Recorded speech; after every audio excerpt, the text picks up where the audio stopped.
Hey ho, everybody. Welcome to the Blizzard Watch podcast. I'm not Ned Flanders, so I'm not sure why I said that. But anyway, I'm Matt. This is Liz and Joe, and it's the Blizzard Watch podcast. We're going to talk about stuff. For example... You know there's a Ned Flanders heavy metal band called Oakley Dokley, right? No, but I'm not surprised either. It is amazing. But we got two things to talk about for Hearthstone that I figured we throw into first because I find that amusing. The first up is the Hearthstone anniversary stuff is still going on. I think it turned 10 years old on Monday. On Monday, yes. Yeah. The game is 10 years old, which it feels like it's been here for a lot less time and also a lot more time. It feels like kind of a fixture, and I guess at 10 years it is a fixture. But the in-game legendary quest line still there. You can get in there, earn your gift cards, and earn your birthday coin right now. And but it's also kind of spilled over into World of Warcraft. Yeah, so there's an event for transmog stuff. Transmog. Yes. So there is a new in-game event that Joe, have you done it yet? Because I haven't actually logged on and done it yet. It just went live this afternoon. I have not logged into the game at all today, aside from I got my loot vault stuff and then took a nap. So sorry. Yeah, I mean that does sound pretty good. That does sound pretty good. I had a thing up for this and now I can't find it. That's what happens, guys. We're doing great here. So there is an in-game event in World of Warcraft right now. Happens every hour on the hour in Stormwind, Orgrimmar, I think just outside of Orgrimmar. And in Valdrakken, you get to... It was bugged earlier, but if you're just logging on now, like me and Joe, it should be good. And there is a lot of transmog to collect, which is, of course, all that I care about, but I haven't had a chance. Apparently a mount, a toy, some fancy hats, and a 36-slot bag. The mount is really cool. It's like a Hearthstone coin, but it's a disc. I really like disc mounts because it's like they don't take up much space.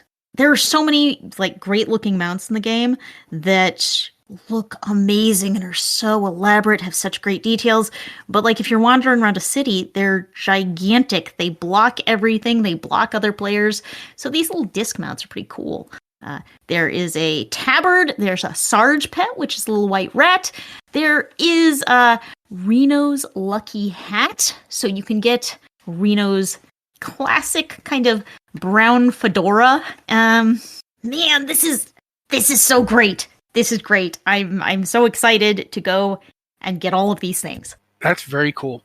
Also, next week, I guess, because the 11th was the Hearthstone anniversary on the 19th, which is like 8 days later, we're going to get Whizbang's Workshop, the Hearthstone expansion. So that's, next week. Yeah, at this point, the less expansion... than next week, right? Yeah, at this point, it's literally going to be next Tuesday. So, yes, next week the expansion goes live, Whizbang's Workshop. The typical set of new cards, new rewards track. I do not personally play a lot of constructed Hearthstone, so these expansions are really big for constructed, but it's the usual. It's got a really cool theme, and whenever I see such cool themed Hearthstone games, I just always want to go and be like, I want more story content, because Hearthstone used to do some really fun stories. And now they just come out with expansions that have these awesome themes, but they don't push the story beyond that. And a lot of games are like that these days, where they have, skins or events that kind of suggest a story, but they never tell the story. I always want the narrative. I want it. But so I'm always kind of excited about expansions, but also a little disappointed because they don't go all the way. They don't give us any more single player content in Hearthstone. And that's fair. I think they should probably be doing more. They used to have the cool, like, you'd go in and you'd do like a dungeon type experience. Like I remember the Lich King dungeon one. Yeah. Yeah. The dungeon run. And they had some really cool stories. And like, it was a unique way to tell a story to do it in a Hearthstone match. Yeah, I would agree. That was like the main thing when I did play it at all. It was the stuff I liked. But now that we've talked about that, we should talk about another thing because we don't have no idea what's going on with it. So it's ripe for us to speculate. WoW patch 10.2.6, we still don't really know much about it. We don't know when it's coming out, although our guess on the site is, I believe it was March 19th. The 19th, which would be next week, but Blizzard still hasn't announced anything. Yeah, and of course, and with the Hearthstone expansion next week. Now that I've said that, they're gonna like announce it tomorrow morning. That's just how it they goes. might be announcing it right now. Yeah, I was gonna say they're gonna announce it either while we're on the show or directly after the show. That's how this works. Yeah. But for right now, that we're still guessing for the 19th. We don't really know what it's going to be, but it's got to come out. If it's not coming out next week, it's got to be the week after. Yeah, right? because they have said it's going to be released in March. It's about the only thing they've said about it. And so we're running out of time in March. There was a really long 8-hour maintenance today. And there was some speculation that they were just going to drop the expansion, the patch on us today without warning, which would have been a wild ride, but they did not. So, but maybe next week, maybe. Yeah, I would have been surprised, but not shocked had they done that. I just as much as they're trying to keep it under their hats to a degree, I can't imagine them just dumping a patch with no forewarning. If only because people like to know, okay, we're gonna have to shift gears now. So, but we'll see. Ultimately, we will find out. But while we're talking about that, what do you guys think it's going to be? Like, we really have no idea. Still, we don't have any idea. Other than that, like one little thing of it being like a Jolly Roger flag on the world, the roadmap for 2024. So, do either of you have any speculation, any ideas, any just hopes or dreams for it even at this point? Joe? See, I don't know. Like, I don't know what I'd be looking for at this time. I mean, I'd like something to be a bit of a larger event or something that takes up more time or at least a little bit of time to sort of fill the gap. We're at the part of the expansion that feels a little bit, I don't want to say weird, but it's like almost like a drawn out section of it, right? Where, at least for my guild, we've completed heroic. We're just farming for the legendary for people at this point. We're waiting for the fated raids to be available or whatever they're going to be called this time. I forgot. And like having something that can help occupy the time, because like all I've been doing right now is leveling alts, which is great, but I'd like another reason for other people to log in. And I just hope it's a little bit stoppable force in chat says this, and I kind of agree. As long as it's better than the big dig, I'll take it. And yeah, I'm right there with you. So Liz, what about you? I'm hoping to be surprised. I mean, everyone's saying it's going to be the pirate patch because on the roadmap for this year, it's only indicated by a skull and crossbones.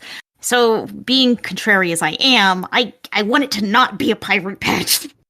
I want something that comes out of left field and surprises me. I don't want I would love to see something that's really unexpected. And one of the few comments Blizzard has made is that it's tied into something that players have seen and talked about before. And I don't think a pirate event is necessarily going to be it, but I don't know what it would be. It's just they've intentionally not given us anything on this patch because they want to surprise us. And I hope that works. I hope we get something. It's crazy to have something in WoW that hasn't been data mined to death, that you don't know everything about well before it releases. So I'm excited to see what they come up with. I think it's going to be pumpkins. Ghost pirates and pumpkins. We already talked about this. No ghost pirates, just pumpkin. But the pumpkins will be the ghost pirates. Ghost pumpkins. I don't want to be insensitive to people who've had their heads cut off and become a horrible specter of the night in early American folktales. I can make it across the bridge in time. I'm not worried. Yeah, I don't think he can. Oh, also, this has nothing to do with anything, but I'm going to throw it out there really fast. There's a news story up here about how the government of Canada is advising people now, if you see a bear, you really should not shove your slower friend to the ground and run. They actually had to do this because someone did it. Someone finally tried to use their friend as a distraction to get away from a bear. Oh. Yeah. Which just, I don't know why pirates makes me think of that. But anyway, 10.2.6, we don't know anything except that we don't know anything. We know that we don't know. It's about the best I can come up with in terms of what's happening. But regardless, There's two other pieces of news here that we could talk about. The first one is apparently there's been some controversy about pricing on the Diablo 4 shop. And I'll be the first one to admit, I'll be the first one to say this. As I've been playing a lot of Diablo 4 lately, the shop is baffling and maddening. I don't like it. It's very easily ignorable, but at the same time, it's also kind of, I don't know what word I would even use. It's like, it's not active enough to be predatory, but like just like a giant sloth doesn't move very fast, but they were very dangerous. If you got too close to them, they would crush you. I find myself constantly going here and just gawking at these various like weapon deals and like stuff going, I don't need this. Why am I looking at it so much? Why do I keep going back and looking at it again? Why can't I stop? And because they make it very easy to click on it accidentally in the UI. Yeah, but I'm not clicking on it accidentally. I'm going there on purpose. I'm going to look at all the things that I don't need, no I don't need, no I shouldn't be looking at. Because I have no business spending any more money on this than I did when I bought it. And it's like, but regardless, yeah. So I already have kind of a weird relationship with the shop. I'm going to get out of the shop now. But the idea that, I guess people were anticipating that a price raise was coming in or new stuff coming in was going to be expensive. Well, there was a post on the forums where someone thought that prices had been kind of quietly increased across the board. And in MXT specifically. Pez Radar came in and said, no, there have not been any price increases to existing items, but the product team has been hearing feedback, and there may be more discounted items available in the coming weeks or months. So, I mean, the problem with the store is, one, it feels like a lot of time is going into developing things for this store. It has constant streams of new transmog looks, new mounts. You can currently buy a horse for $65. You can buy a portal pack, which is a bunch of differently colored town portals for $30, and those look so cool. I kind of want it, but $30, come on, there's other things I could do with $30. Pez Radar did specifically mention the portal pack, talking about this, but no details. It's just such a hard sell. These micro transactions in Diablo 4, which are not very micro, they're kind of macro transactions. I don't know. It's part of the thing that the real love-hate relationship I've got going with Diablo 4 is exactly what you're talking about, the quote-unquote macro transactions. The fact that there's so many looks that you're only going to get from buying them. Like, it would be one thing if you bought them or you could get them some other way. Yeah. Like, I wouldn't be as put out. And I think it's a shame because, I mean, I was talking to Joe about this just before we did the pre-show about how I'm a bit, I don't know if it's because I'm a contrary person or what, but as more people are trying out alternatives to Diablo and talking about other games, I'm getting more into Diablo 4 than I have been in a long time. I mean, I haven't, season 3 has been for me the best season. I've gotten a character to 100 for the first time. Wow. I've been playing this game since it came out, and instead of getting any character to max level, I have like 20 characters, not 20, but like close to at least 10 that we were like at various stages from level 85 on down. And this season was compelling enough to me that I started a new character, went through the entire campaign experience again before I even started the seasonal content, and got to 100, I think yesterday night. It was yesterday night. I took Saturday off, or I would have been there on Sunday, but I didn't do it. And I had a great time. I really enjoyed it. I want to play more of it. I want to go see like Uber Lilith and Uber Duriel and all that stuff.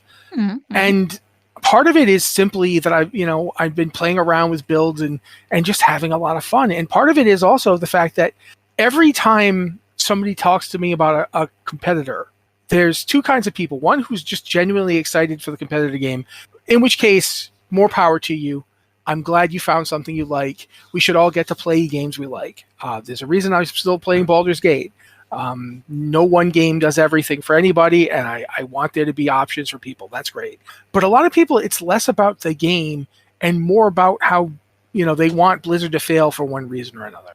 Because, they're evil, because they've done this or that. And I'm sitting going, I mean, I'm not disputing that Blizzard has done evil things. I mean, we have the revelations of the last couple of years. We know that they're a big company and they lay their people off, and they aren't necessarily run by people who have their workers or the industry's best interests at heart. That's all, but that's fair of any game. Like, very few game companies can actually stand that test. If we're gonna just react based on how quote unquote evil they are, I mean, I'd never buy a Ubisoft game again. I sure as heck wouldn't buy anything from EA. EA's got some real horror stories, man. I mean, I don't know that I'm never going to buy a Mass Effect game again when the new one comes out. I don't know. And you do have to make your own decisions on that, and I'm not trying to say you should. I'm just saying it has nothing to do with the game, but where the game is actually responsible for a lot of my discontent is their microtransactions, and I really feel like those were imposed. Like the transactions game are much better than, say, Diablo Immortal. Much, much better. But being much better than a chest wound is still not necessarily great. I definitely feel like there's just the amount of time and effort was spent in putting in these skins, and the only way to access them is money. And that to me is a problem. It's one thing if these skins exist and you have another way to get the thing. Of all people, Ubisoft, Assassin's Creed Odyssey, you could buy the things, or you could earn stuff in game to get them. And to me, that's a much better system. Both systems have their merit. I'm not above spending money on skins in a game. I mean, I'm not going to go back and try to calculate how much I've spent on, League of Legends skins over the years. But the difference is, like, you pay a premium price for this game. And I understand that, like, you have to have monetization to keep a game alive. There's a certain level of it, but the pricing on it and what they are, with no other alternative, like you said, to get these skins or to get anything new, really, that's a lot. I'm oversimplifying it, right? But yeah, we understand the concept, though. Yeah. And go ahead. One thing about it is that they added very few transmog looks to the base game without purchases, but there's a new exciting transmog for every class every week in the Diablo store. Yep. It's nonstop on cool new armor. Yeah, and there's lots of stuff stuff that's gone that you can't even get anymore. It's not even on the store. Yeah, I assume they'll rotate it, but they spend so much time creating these cool things, and in the meantime, in the game itself, I've collected every look there is to collect. Not every look, but I've collected pretty close a whole lot of looks. Yeah. Pretty close. And, I really enjoy the transmog game, if you didn't realize that. And it just feels like there's nothing more to find in game, and my only option is to pay a lot of money. Yeah, that's the part that I was kind of getting to, is that, like, that's the other side of it too, right? Like, the constant development and then push for the new stuff going into the store, which again, if there were other things being done for that, maybe, less frequently or whatever, even if there was just another option, it wouldn't feel as bad. But even like League of Legends, like when they do their skins, they don't just push, every week there's a new skin for every character class. When they push a new one, it's just there, and it's there forever. And there's other ways that you can earn it. Like, there's things that you get that you can earn those skins without paying a red cent for it. They give you options to obtain them. Now they do. They didn't before, but now they do. Or other games that have sort of like that incentive, but it's just constant. It is absolutely just beating you down with, we have something new this week. Next week, we're going to have something new. The week after that, we're going to have something new. And they're just going to keep cycling it and trying to direct you to it. And I understand needing to make money to keep production on the game going, but maybe make a game that people want to play and then want to spend money, as a result of playing your game. And I know this might be a weird concept. But the thing is, Diablo is a game that's got a lot of potential for people to want to play it. I'm playing it. And I'm difficult to get to play anything. I'm a stubborn, grouchy old guy.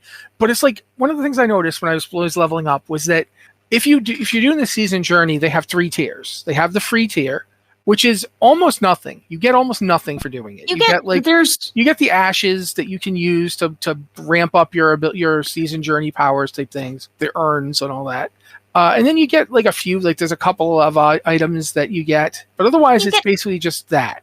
You get kind of a single cosmetic armor set, which is not but you don't get like you don't get that from the season this season. You get that you get it on the battle pass. There is one set of armor on the battle pass that you get for free, and then there are two sets that are for paid. They're one of them's a variant on the other. So it's like one set, but there are two cosmetic variants of it. You mean like the archivist or the artisan type stuff? Yeah, okay. I know what you're talking about. Yeah, I mean I don't really think of them as sets, but yeah, I get where you're going with it. It's a little match set. Like the free sets they're like casual wear, not like literally they're like a beastly armor. It's like here's my shirt.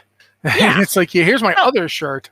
It is. It's kind of cool to have those casual looks, but it's also like, okay, I'm not going to be fighting demons in this, am I? Though I say that as a necromancer, and we make weird fashion choices all the time. Yeah. But I just remember like when I wanted to get the transmog looks for this season, it's like you have to pay in addition to you have everything else you got to do, like buy the game, and you then have to. Either you can go buy transmog looks directly, or you have to pay like I think it's like $10, but I can't remember exactly how much. You have to pay like a certain amount of money just to get the transmogs for the season. And I don't know, man. I there's something about it that is harshing my buzz, and I otherwise would be having a great time. I've actually played like several other ARPGs recently, including like the ones that are really popular. Like I got to finally download and play some Lost Epoch, and I like Diablo 4 better. It's a nice combination of complexity and simplicity. I get lost in Lost Epoch, and I'm sure that if I sat down and played it for like a week, I'd be totally on board and I'd get what's popular about it. But it's like it's got the same problem Diablo 2 did, where after a while you're like, there's just so much stuff. And it's worse because it's like you start as one class, and then out of the 5 or so starting classes, each of them has 3 like subclasses when you get to a certain point. So the amount of class combinations you can have is really high. There's a ton of different ones you can have. And then you, of course, buy talents and stuff on top of it. None of this has anything to do with what we were talking about. I'm just pointing out that other games are good, and they don't do this. And I think that that's going to be an advantage that'll beat what might otherwise be a better game experience. Like I've said it before, and I think I'll probably have to say it in a couple thousand more times, but I really feel like the first 50 levels of Diablo 4 are immaculate. Yes. But once you get out of the campaign, then it's like, okay, now you will be grinding from 50 to 100, and it's much faster now, so it's not nearly as painful, and there's still cool side quests to do, and there's still interesting stuff out there. And I love the kill all the robots bits. Like every time you find yourself going to kill another, the season quest is great, but you get to a certain point and you realize not only am I on a treadmill, I'm on a treadmill where if I want to get the stuff I want the most from the treadmill, I have to pay them for the battle pass and still play the treadmill. I don't just get the item. That's the annoying thing about battle passes in the first place. It's like, okay, I'm going to give you an amount of money up front, and the basic premium battle pass for Diablo 4 is $10. So it's an amount of money, but it's not too terrible. So I pay my $10. I don't just get the thing. I don't just get what I want. I don't just get the rewards. I pay the $10, and I also have to put in a pretty significant amount of playtime. I think the premium battle pass you can completely play through without a lot of hassle, without hitting level 100, without having to like farm Uber Lilith and Uber Duriel and get the perfect gear. I think it's very doable in the 3-month period that these seasons have lasted. But it's still, I have to pay them money, and then I gotta work for it. Yeah, it's like not enough that I'm going to do this stuff. I also then have to pay you to let me do this stuff for a reason. In this case, or in some cases, I will say this for it. The one thing I do like is that if you've done the whole season journey without paying for it, and then you're basically someone that you've known for years sends you money for Blizzard. Like I don't know why they did that, but I was like, okay, I've got like $20 in my Blizzard account now. What do I do with it? I'm like, I'm going to be buying transmog looks apparently.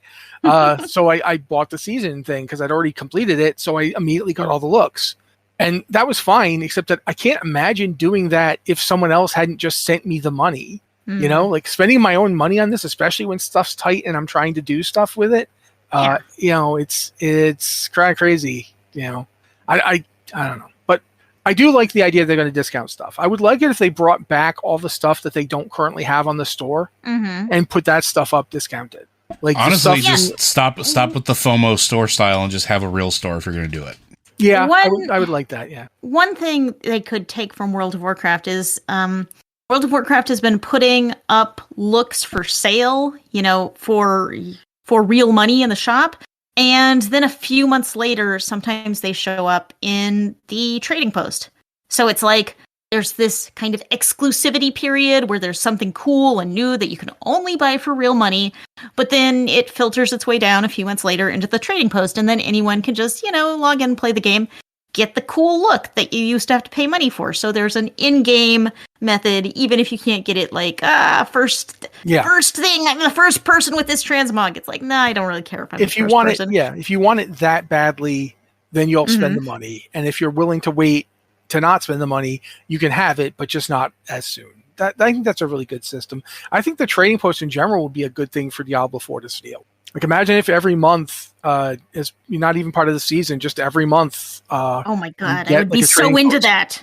I would be so into that. And it could be stuff like, you know, looks that we've already had but not used. Maybe stuff from like previous Diablos. Like imagine being able to get some of your tier sets from Diablo 3. It's you know, or even some of the looks from Diablo Immortal. Diablo Immortal has some pretty cool looks. So yeah, I feel like we've covered this though. Unless either of you have anything else to say on the subject. No. Now I really want a trading post in Diablo 4, like super wanted. Joe? Nope. Alrighty. The next thing then is, I don't know if you guys saw this one. I only saw it fairly recently because it was posted today. But they're doing some dungeon changes in Dragonflight for season 4. Yeah, it's pretty interesting. Basically, if you look at the way things are right now, you've got normal, heroic, then mythic 0, and then you've got all the timed runs that go from mythic 1 to mythic 20. It looks like in season 4, which is for 11.0 and onward, you're going to have normal dungeons, same as they are right now. No, that's not going to be 11.0. That's going to be, probably in the next month or two. Yeah, I'm just saying, and from then on and into 11.0. Normal's the same as it is. Heroic, however, is going up in difficulty to what is currently mythic 0.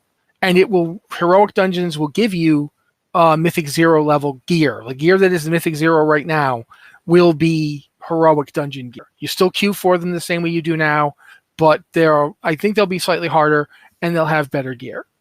Then what is currently going to be mythic 1 and up mythic 1 is going to be what is mythic 10 right now. Ish. It's going to be mythic 8 to 10 in that range as far as gear. And then it goes up to mythic 10, and they don't say if there's anything past mythic 10 in this chart that they have. But that's the basic progression in the chart that they have. Right now with mythic dungeons, use a timer. So essentially, if there's no new mega dungeon, there's no place for people to gear up who don't want to do a timed run. Like some people don't like to do timed runs, so they just want to. They don't mind difficulty being high. They don't mind the stuff being hard, but the timer is not something they like because it tends to. Some people don't like that gameplay style. Go ahead, Joe. I was gonna say, so like some people don't like that, but like the mythic 0, and just for clarity's sake, like the tuning and rewards for the difficulty are going to be the equivalent of a plus 10 dungeon with affixes in the current system. There are no timers, no affixes, or limitations on changing specialization or talents while in the mythic 0 dungeons, just like it is now. Because once you start a key, or mythic key, a mythic plus, or as my guild calls it, Badoofs, you can't change anything. You can't change your thing unless you zone out. And then they wanted to, like you said, they wanted to create a mega dungeon like difficulty for this experience to sort of fill that gap. And it's still going to have Go ahead. Sorry. And Mythic 0 will still be on a weekly lockout during this model as well. Yeah. So, but you can still get gear that's equivalent to what you currently get in Mythic 0 just by doing heroics. So it's also a way to basically to acknowledge we are in the last phase of this expansion. We're doing whatever they call faded dungeons eventually. We're doing those kind of raids, and so we've rebalanced dungeons so that you can get better gear quicker, so you can be closer to the end game without necessarily doing stuff like the plus or raiding, which I think is a good move. Quite frankly, I think it's a decent idea. As somebody who's been leveling almost primarily through dungeons for all of my characters recently, I like this change. It's an interesting change. One of the problems with normal and heroic dungeons is that they burn out pretty quickly. You know, you get a week into the expansion and not a lot of people are running normals anymore. Then a couple of weeks and not a lot of people are running heroics anymore because, you know, the gear, the upgrade, the amount to which you're getting upgrade in those tasks diminishes very quickly. It doesn't scale very well as you scale and level, and your only option is to jump in and do higher and higher levels of Mythic Plus. And as y'all have said, you know, not everyone wants to do content with a timer. Not everyone wants to make that jump in difficulty. So, but also it means that your heroic dungeons have a very short shelf life. And I think anything you can do to increase how often we're doing heroics is a good thing. Back in the day, all you did was run heroics, and now it's kind of all you do is run Mythic Plus. So, yeah, I think it's good. Anything we can do to make heroics more useful, more widely played, so you have an alternative to just chain running Mythic Plus, or if you have something you can do, even if you don't enjoy Mythic Plus. Yeah, and I think that's a worthwhile goal. I do get why people like Mythic Plus, and I do think they can be fun, but I'm not always in the mood to like bang my head against the timer. Because whenever I'm rushed at something, I feel like I start making mistakes. And then it makes me more stressed out, and then I make more mistakes, and I get more stressed out, and it's not a great feedback loop in my case. Some people are great for it, though. Yeah, I feel like Mythic Plus kind of stresses me out. The timer aspect stresses me out. Not being able to, like, just take my time and go for it kind of stresses me out. And there's not really an alternative. You're running Mythic Plus, or you're just not running anything. Yeah. And also, I will say this. I'm of the old school, like the old days of Blackrock Depths where you killed everything. There was none of this, we're going to skip around this pole. No, you killed everything. Because if you didn't, you knew full well somebody was going to back up into a pack or send their pet at the wrong pack or whatever. And so in my head, I'm constantly going, but we have to kill them. We can't leave them behind us. You can never leave anything behind you. So, I appreciate the coming of dungeons where I can get people to just kill everything, because that way we won't have to worry about running into them. But yeah, it's a pretty substantial post they've got up. It covers all the various item levels and where they will drop and how it will work in Season 3 and how it will work in Season 4. And the Great Vault for it and so forth. There's a lot of interesting stuff in this post. So you can go and see it for yourself. It's on the Blizzard site. And I think that pretty much covers most of what we're going to talk about. Go ahead. You had something. I definitely, there are two more things that I added to your email, which is... Oh, they're right down there, yeah. One of them is Cataclysm Classic. The beta went live last week. It is closed beta right now, but... watch your email for an invite. If you want an invite, you should go and sign up on the Cataclysm website. It's you sign up, you get a chance of getting an invite. And Cataclysm Classic is something I just did not see coming. I don't think any of us did. I remember the announcement at BlizzCon, and we were all kind of like just looking at going, what? I guess they did it. They finally did it. Okay. They did it. Those crazy guys did it. Yeah, because it's, Classic was originally came about as a backlash against Cataclysm and all of the changes modern WoW has made to the original game. Classic has always been the only way you could go back and see the world pre-Deathwing. And now Classic is going to be post-Deathwing. I mean, we're still going to have Classic era servers, which are pure, straight vanilla WoW. But, this is interesting. It's interesting that they're going all the way. We're going all the way to Cataclysm, baby. And it's also interesting because does this mean they're just going to keep doing expansions until they catch up with modern WoW? Is that what's going to happen here? It's a little wild. Are either of y'all planning on playing Cataclysm Classic? Nope. Not even a chance. Like, don't get me wrong, the Seasons of Discovery had me interested in playing Classic, but like, I don't have time to really do that. Yeah. And it doesn't entice me nearly enough as, again, like I'm leveling alts and I'm finding that really, really enjoyable right now. You know, and then if I'm not doing that, I have other games that I could be playing.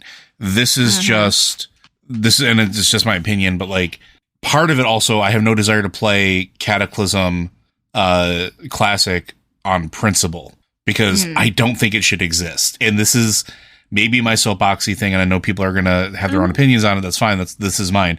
The whole point of Classic, when they initially announced it and talked about it and did their pressers and brought the team on, you're right.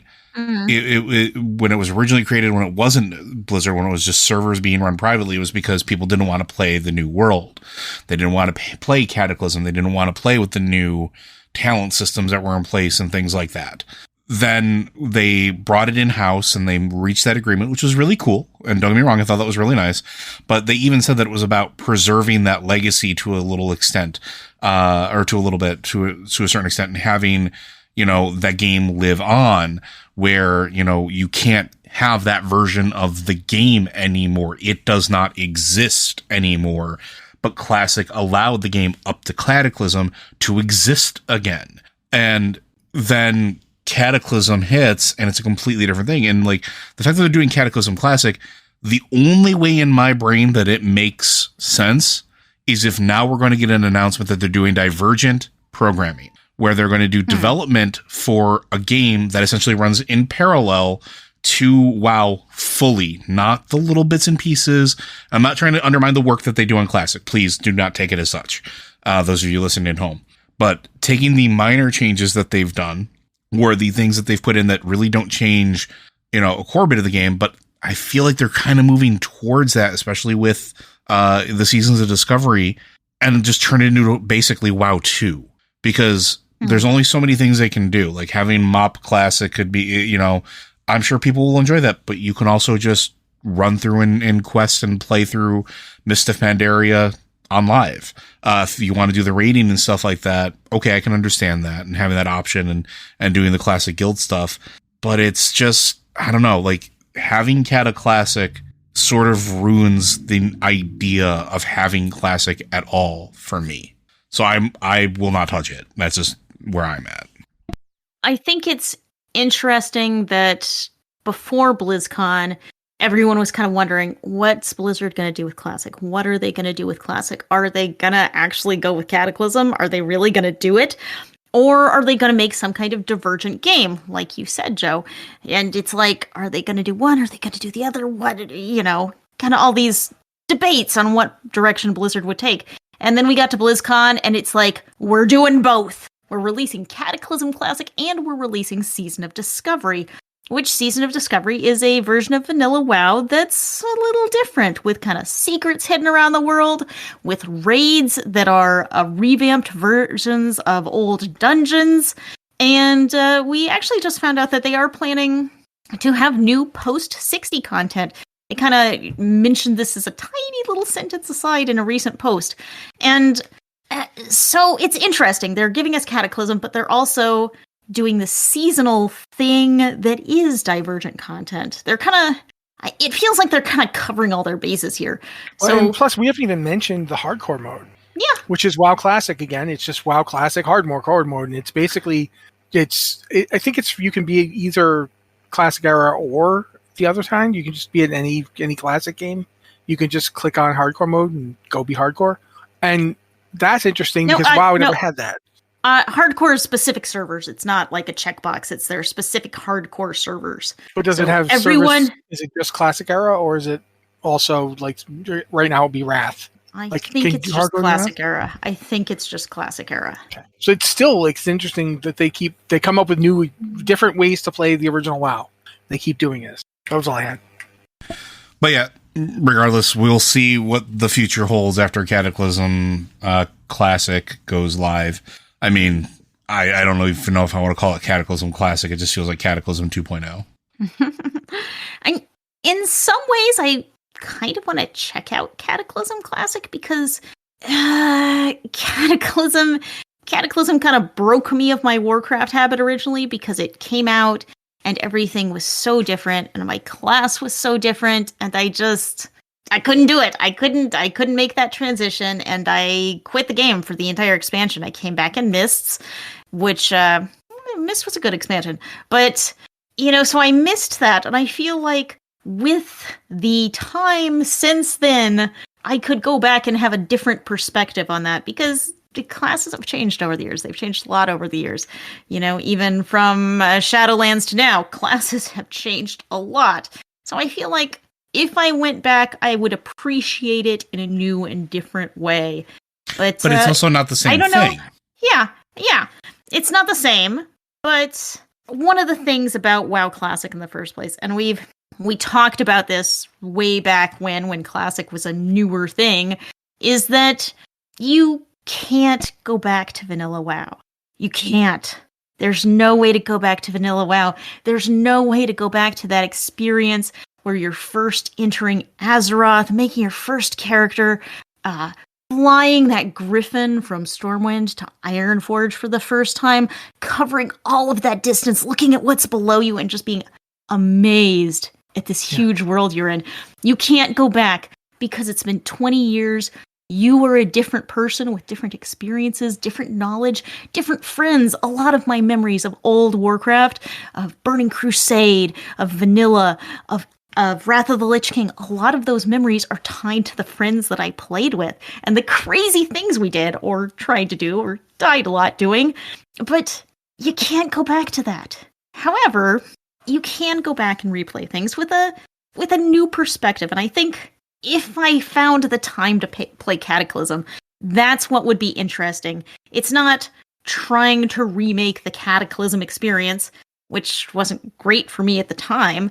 It would be checking out this content as the me I am now, as opposed to the frustrated me I was then, dealing with not being able to wrangle with the changes that had been made to my class, dealing with a guild that was in the middle of breaking up, and just not having a good time. So I think it could be interesting to go back, but knowing you can't go back to Cataclysm any more than you can go back to Vanilla. But you can try new things. It's a new thing from a different perspective. I'm going to bring up the Overwatch thing now because I want to know this Cowboy Bebop crossover. So Overwatch 2 is having a Cowboy Bebop crossover, which I found out today when reading this email. Oh, yeah. I'm just going to say, what? And now, you can explain it to me. Yeah, they're doing a bunch of skins. So there's 4 brand new legendary skins that tip their hats to Cowboy Bebop. They actually did a Cowboy Bebop style introduction animated trailer for it when they announced it I think like a week ago at this point, 2 weeks ago. Yeah. So you have Cassidy, who has a Spike Spiegel outfit, complete with the hair and the Sudsucker neo-futuristic suit. You have Faye as is the outfit for Ash. Sombra is Ed, which is a weird choice for me. Mauga is Jet, which is perfectly fine. The one that they don't talk about, but they showed in the trailer, is that the lovely little hamster Wrecking Ball is Ein. They talk about it a little bit, but they don't show you it. But the part that they missed on it is it still looks like Wrecking Ball. It does not look like Ein. It should be a corgi popping out of it, not a hamster, if you're going to do this. Mm-hmm. You got 4 out of 5 like really good skins here. So the Bounty Hunting Crew, it's part of the wow, I can't even talk now. There's a battle pass with it that's going to be that gives you access to it as well. You can then have to complete 12 event challenges and you unlock the Wrecking Ball's legendary skin. I think somebody said, I think it might have been Corey in chat, in order to buy all the content and skins to get enough credit for it, it's going to cost you like 76 Canadian, which is about $56 US if you wanted to buy all the skins. And Lord help me, I want to buy all the skins. Because I am a huge Cowboy Bebop stan. So yeah. And it's going on from now until March 25th that you have the option to go ahead and pick those up. And also, Liz, you mentioned that there's a Porsche crossover that was just announced. Did we know anything about that? Yes, it's like it's a diva skin, I believe, where her mech has a kind of Porsche skin, which okay, I'm not sure who the target audience for this is. I mean, No idea. Is this a demographic? Is this a demographic we're talking to? But anyway, the Porsche crossover is coming in season 10, which I believe is probably coming next month. I think that's going to be a thing in April, so it's not here, but they did just announce it, and it just felt like a lot of events got announced last week, a lot of crossovers. It feels like we're heavy on crossovers right now. Is this just going to be what Overwatch is? We're going to have these crossover skin advertisements? Well, it's weird because I've seen other current games doing it. What do you call it? Modern Warfare was doing something similar the other day. I can't remember what it was, but I remember seeing it going, that's weird. So, yeah, it does seem to be something that's just happening. I mean, and it's going to keep happening. Like, crossovers are sort of where we're at now with, maybe it's more commentary. Maybe I'm just getting curmudgeonly and older. It's this whole crossovers are sort of where we're at in the pop culture area of things, where having, like, again, Legos and Fortnite now. Fortnite is now having a myth and legends thing with Greek gods. And Fortnite sort of started a bunch of popularity of the new resurgence of crossovers. Not that it didn't exist beforehand. Destiny has a crossover with Ghostbusters. I don't know if you've seen that, where, like, I think you had a Sparrow that is the, like, equivalent of the Ecto-1 and, like, a whole bunch of other stuff. Like, what was the game? There was a game that had, like, one of those mobile dungeon-y games had a Monster Hunters crossover. Yep. Yeah, I saw that. So yeah, it's getting kind of weird out there, guys. I mean, it's just sort of the nature of the game, which is fine. Like, it's not a big deal, but it is something we're probably going to see a lot more frequently, especially as game developers are trying to figure out how to entice people to spend more money. And again, this concept of just make a game that people want to play and they'll spend money in your shop eludes some of them. But then again, I can't really say anything because I am definitely one of those people that is like, oh, $56 isn't that much. I could buy all those skins right now for Overwatch and have, like, just my favorite skins for those characters that I will never change off of. Like, I am a hypocrite in that regard. I will freely admit that. Yeah, I don't have anything else to say on this one. I just wanted to know about the Porsche thing and the Bebop skins, because the Bebop skins in particular I needed to explain. I thought Liz was going to say something there, but she didn't. So I guess we'll move on to some questions now. If we've got a bunch of ways you can send us your questions. You can email us at podcast at blizzardwatch.com, subject line podcast or Blizzard Watch, so we know it's for this show. I did steal one from Lore Watch this week, but it was a question that I felt like could have been asked here, and it was asked about an episode we already did. I mean, and to be fair, we had no offense to the people sending in questions. I love you, and we'll get back to it. But we just had our what if episode of Lore Watch. We didn't. There was going to be a bit before we got to the questions. Yeah. So anyway, if you want to use our Discord, you can go to the two channels we have there. One's for everybody, because everybody's important to us, and we love you all very, very much. Much as Cookie Monster loves cookies. You can use that one. That's just the Q&A Podcast Questions channel. Then there's the Patreon Q&A Podcast Questions channel. Think of that as the Nelson Rockefeller supported the show part of the show. It's similar to that. If you remember old PBS, why am I on an old PBS kick? I don't know the answer to that question. Regardless, I'm going to go with this one from Azurloon first because I find it amusing. Assuming everything else remained the same, would you still be playing WoW if it presented in one of the following art styles? 1. Studio Ghibli. 2. Secret of Kells. 3. Sin City. 4. Minecraft. 5. Pointillism. 6. Stop motion and or claymation. 7. Star Blazers. That's Battleship Yamato for you purists. And of course, as many others as you care to explore. Thanks as always. So yeah, Liz, any of that or you have your own art style you think would be cool, or any of those interest you, or what? Yes. So Pointillism, I'm thinking that was the one that caught in my head and stuck there, because Pointillism is it's designed as an art style to be viewed from afar. So it's like when you're up close to the image, you see a bunch of dots. But when you back away, your eyes turn it into an image. That sounds like it would just be very confusing to sit in front of my screen and try to interpret these dots that are meant for me to be standing across the room, I think it'd be hard to replicate on a monitor. Agreed. Those Although other art styles.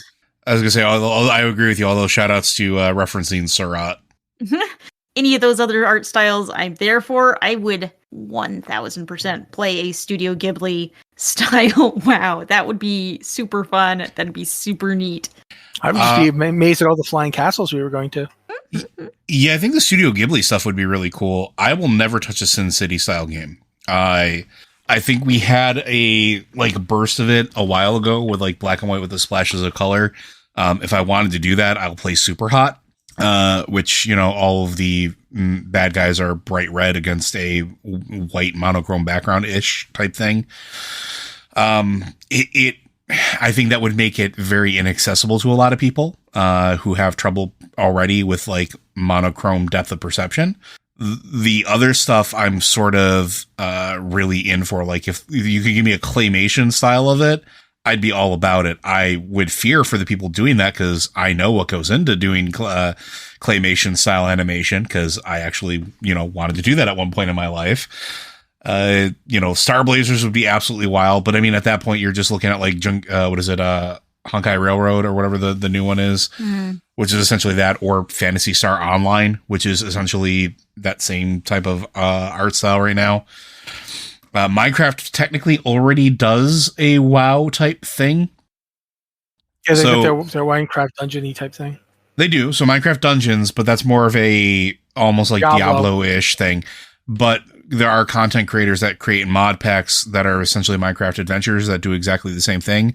Or MSPs, Minecraft mod packs, essentially, that import things like World of Warcraft, like with races and classes and things like that into it, as well as doing things like dungeons and towers and other stuff. So like it's already there. If you wanted to go do that, you can do that.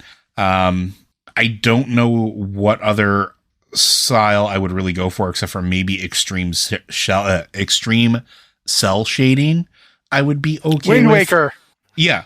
Like we go with the Wind Waker. World of Warcraft Wind Waker. Yeah. We go with Wind Waker, or we go with why can't I think of it now because I was derailed? Borderlands style. Right. So like I could be in for something like that as well, because I do like how that looks. But yeah. All right. Matt, you. My two thoughts are, first off, technically we have pointillism right now, because pointillism is pretty much what any game played on a monitor is using. Like there's pixels. The pixel width and depth is the point where you have this many dots to render these things. If you could zoom in close enough, you would be able to see the dots. It's just that the games don't permit you to do that. But yeah, this is pointillism. My World of Warcraft right now is pointillism. I know that was more of a reference to the actual art movement, but nonetheless, pointillism kind of became part of how we represent images. So yeah, that we already have. As all this other stuff, I would like to see a Ray Harryhausen style, not claymation, but stop motion. Like the classic King Kong from the 30s. I just or the rewatched original Sinbad. Yeah, or like the Sinbad, the skeleton scene. That skeleton scene is legit creepy. It to this is day, still up there. Yeah, and Harryhausen's Last Hurrah, the original Wrath of the Titans. Sure, there was like a lot of cheese in that movie, and I think that's one of the reasons you like watching it. I mean, there's a robot owl. Come on. But at the same time, some of the stop motion on the Kraken and other stuff was legit good. Leagues ahead of what they could do without stop motion at the time. And I would totally be down to play a little of that. Since they mentioned Secret of Kells, I'm going to say Banner Saga. You guys seen that game? Yep, played it. Banner Saga would make an amazing, like that kind of style. The thing about that is I think it would work better for Diablo than WoW, because Banner Saga is less 3D and more 2D. So I'd say 2.5 in much the same way that Diablo is, because it's an isometric style game. But yeah, I mean, there's a lot of other stuff that I could think of, but I'm going to just keep it to those two. I was going to say the other thing that I really do like that's out there that I don't think gets really nearly enough attention is the hand-painted art style stuff that Guild Wars 2 does, which is a really, really cool art style. Or we could go with the classic Dragon's Lair look from the Laserdisc game, where you didn't really play so much as you QuickTime constantly. Yeah, it was basically QuickTime events before we had QuickTime. So yeah, there's a lot of possibilities, but I'm gonna try to get something else in here because we're getting close to the end. We got a lot more questions than I was expecting, actually. This one's from Mimmonth. What D&D type monster should be added to Warcraft that would make you either giggle from the silly or recoil in horror? Mimics. Only mimics. Give me mimics. Not in WoW.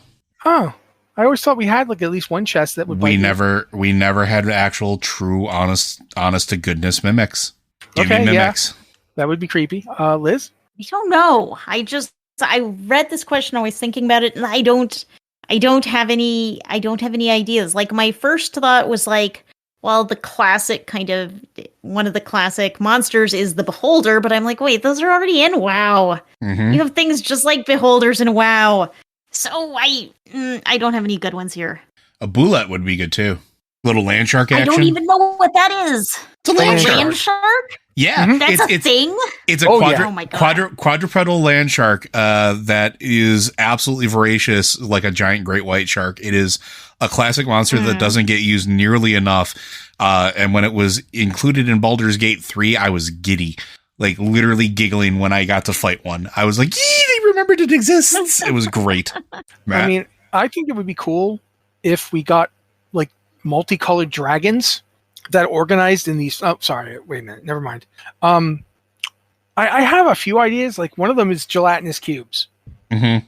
And then I was like, do you hate the players? Like, how much do you hate the players? Do you want to do a gear reset with in a different way? Oh, I mean, at that point, we're just going to do some Rust Monster. Yeah, there it is. Yeah. let's just actually have an event at the beginning of the expansion where the players fight a Rust Monster, and by the end, all your gear is garbage. To be fair, you have to switch up. It does look an awful lot like a Zerg. Yeah. You could use a Zergling type model for it. You could even just make it the Zergling and just have the Zergling also be a Rust Monster. It never came up in StarCraft because Zergs don't usually get into hand-to-hand fights. Usually people are shooting at them and then they run up and eat them. So, yeah. But, yeah, I definitely think Rust Monster is going to be what I go with. Rust Monster would be great and horrible. We can go with, what about Flumps? We can go with Flumps. Oh, come on. Yeah. What, you want a flump or a flail? I broke out the monster manual, by the way. Yeah, I figured you did. We already have owlbears. Flumps aren't scary. No, but the other thing was like giggle or like be delighted by. I'm not giggling or delighted by flumps either. Flumps don't have a history, man. I have seen some flumping things. I like flumps. Never liked flumps. But yeah, so yeah, I think that basically Joe's going to start reading from the monster manual if we don't get moving. So yeah, I mean, who remembers that the gas spore exists? Wow, it's related to the Beholders. I forgot about that, but it is definitely not. It's got one eye in the middle. Anyway, you know what? The one that keeps getting me is that in Warcraft, World of Warcraft, there are imps called Grells, but in D&D, the Grell is a giant armored octopus with a beak that walks around on giraffe-style tentacles. It's nothing like, it's a real serious freaky monster. Its brain is decentralized throughout its entire body, so you can't crit it. There's no way to critically hit it. The Grell is a terrifying foe at low levels. You know what? I think the one that we didn't answer and we should have in here is giant space hamster. Oh, we have giant space hamsters in WoW? No, we don't. Yeah, we do. They're just called Pandaren. No, I mean one that's not sentient. One that's actually like a. Well, first off, giant space hamsters are definitely sapient beings. I will hear none of this. No, I mean not bipedal like race of playable ones. I want them to be giant fluffy balls of joy. I think that hamsters are best when they're not. My hamster was a vicious sociopath. Oh, they're absolutely vicious. But anyway. Joe wants space hamsters. I want Rust Monsters. Liz didn't really have anything she wanted because the one thing that they actually already have, the Beholders. Red says we can bring Zorns. We can bring Zorns into it, and I'm here for that as well. My problem there is that Zorn to me is a Marvel character. I would be interested in seeing a mimic. I mean, playing Dungeons and Dragons, I have seen what happens when you put just like one mimic in front of players. You put like multiple mimics in front of our Candlekeep game, and my God. Hey, I put one mimic in front of you, and there were a couple of pieces of sentient furniture and some flying swords. And just all of a sudden, you think every piece of furniture is going to kill you. I don't know why, but there it is. Because a chair almost killed me. Yeah, that was it. My character was completely calm the whole time. It's just like, because I was a monk with no emotions. Regardless, whilst Liz is coming up with deviltry involving mimics for our future, again, we're going to have Joe do a thing, and then I'm going to do a thing, and then we're going to leave. Blizzard Watch is made possible due to the generous contributions at patreon.com/BlizzardWatch. Your continued support means that this podcast site and community is able to thrive and grow. Blizzard Watch supporters enjoy exclusive benefits like early access to the podcast, better chance at having your questions answered on our podcast with a queue, and an ads-free site experience. Thank you, Joe. Thank you to Liz again for getting us all afraid of mimics again, just like we were then. She's brought it all back. Sorry. Thank you to Corey for wanting to know why we don't have duck mounts yet. Yes, Blizzard, why don't we have duck mounts? And thanks to all of you for being here and narrowly escaping my long duck rant. This has been the Blizzard Watch podcast. If you have a question for the show, you can send it to podcast@blizzardwatch.com. The subject line, podcast of Blizzard Watch, so notes for the show. Or you can go to use our Discord. We've got the Q and podcast questions channel for everybody, and the Patreon Q and podcast questions channel for folks who, basically want to make a monthly microtransaction to get us to read their questions more often. We're not proud. We'll do it. You want to think we do it? We'll do it. Well, we will absolutely do it. This has been the Blizzard Watch podcast. Thank you guys so much for being here. Yeah, really, give us duck mounts.